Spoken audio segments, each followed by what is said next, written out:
Big picture with RKM में हमारे साथ जुड़ रहे हैं IVS24 के editor in chief Ravikant Mittal ji. Ravi ji, break पर जाने से पहले हमने एक नहीं दोनों विषयों के ऊपर रिपोर्ट्स दिखाई और सबसे बड़ी बात है आरक्षण पर छिड़ी बहस, जो एक नए सिरे से धर्म के आधार पर या किसी अन्य आधार पर मुसलमान और आरक्षण के ऊपर चौतरफा चर्चा है। पीएम ने कहा, एक चैनल का इंटरव्यू अगर आप देखें तो कह रहे हैं कि मुस्लिम भावनात्मक तौर पर जरा सोचें, और उनसे ये जो अपील है इस पर लालू साहब की टिप्पणी आई और उसके बाद दोनों पार्टियों की तरफ से एक नहीं सैकड़ों बयान आ गए। ये विवाद क्या जानबूझकर चुनाव को लेकर जन्म दिया गया, ये जनमानस में एक सवाल आ गया।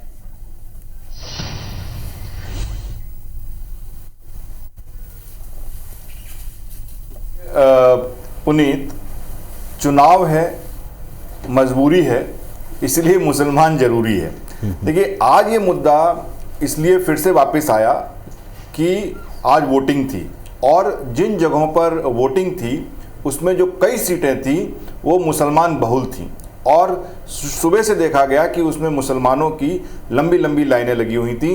कई जो राइट विंग के जो पुरोधा हैं वो भी इस चीज़ को ट्वीट कर रहे थे कि आप लोग निकलें, तो इसलिए ये मुसलमान वाला जो डर है दिखाया गया। लेकिन इस बार दो बातें हुई।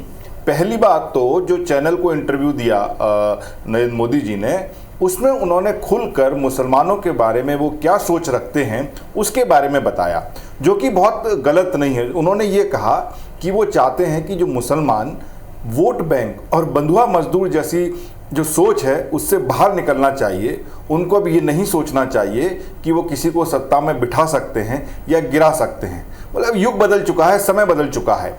हर देश में जो मुस्लिम कट्टर मुस्लिम देश हैं वहाँ भी बदलाव की बयार चल रही है। वो लोग नई तरह की सोच रख रहे हैं, योग को पसंद कर रहे हैं। और हमारे जो मुसलमान हैं उनका ये कहना था कि उनको ये सोचना चाहिए, बदलते समय के साथ उन्हें बदलना चाहिए, मुख्य धारा से जुड़ना चाहिए, जो देश में तरक्की हो रही है उससे जुड़ना चाहिए, अपने बच्चों के भविष्य के बारे में सोचना चाहिए और किसी का वोट बैंक बने नहीं रहने देना चाहिए कि अगर कोई आपको डरा रहा है कि कोई दूसरा आ गया तो आपका नुकसान हो जाएगा। इस सोच से मुसलमानों को बाहर निकलना चाहिए। उन्होंने ये बात एक बोली जो कि काफ़ी स्टेटमेंट थी, उनकी समझ में आने के प्रति उनकी सोच, उन्होंने अपनी ये बात रखी।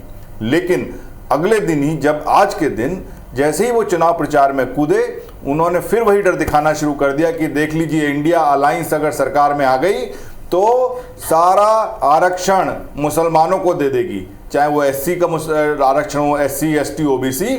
और इसकी एक्चुअली असल में ये आया कहाँ से?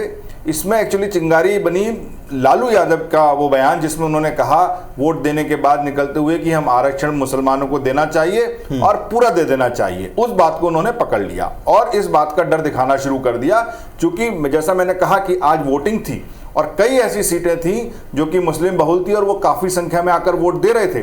तो एक स्ट्रेटजी होती है, उनकी ट्रिक है ये, तो उसको उन्होंने की जिससे कि हिंदू जो वोट है वो भी आके बाहर निकले।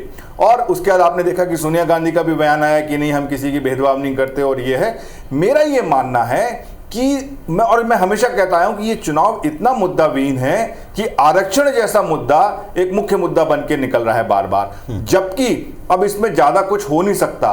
मैंने पहले भी कहा है कि ना कोई आरक्षण अब हटा सकता है और ना ही कोई आरक्षण बढ़ा सकता है या किसी का एक का आरक्षण दूसरे को बांट सकता है, क्योंकि और ये जो होना था उसमें हो गया। सुप्रीम कोर्ट के उसमें आदेश हैं, 50% ज्यादा नहीं होता, उसमें बहुत चेंज करने के लिए बहुत कुछ करना पड़ेगा। और एक बात ये भी सत्य है कि आरक्षण जो है वो कोई सॉल्यूशन नहीं है अनंत काल तक।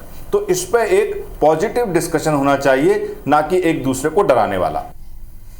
चूंकि रवि जी, इसी के साथ मुस्लिम आरक्षण के साथ साथ राम मंदिर को लेकर भी एक नई बहस छिड़ी हुई है। इन बयानों को इस चुनाव के बीच कैसे लिया जाए?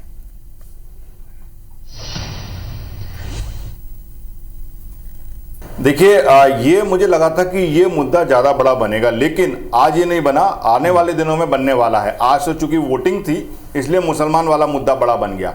लेकिन अगर आचार्य प्रमोद कृष्णन ने जो बात कही है, देखिए मैं बता दूं दर्शकों को, केवल एक ही इकलौते कांग्रेसी थे जो कि राम मंदिर की प्राण प्रतिष्ठा में शामिल हुए थे और उसके बाद उनको कांग्रेस से निकाल दिया गया था।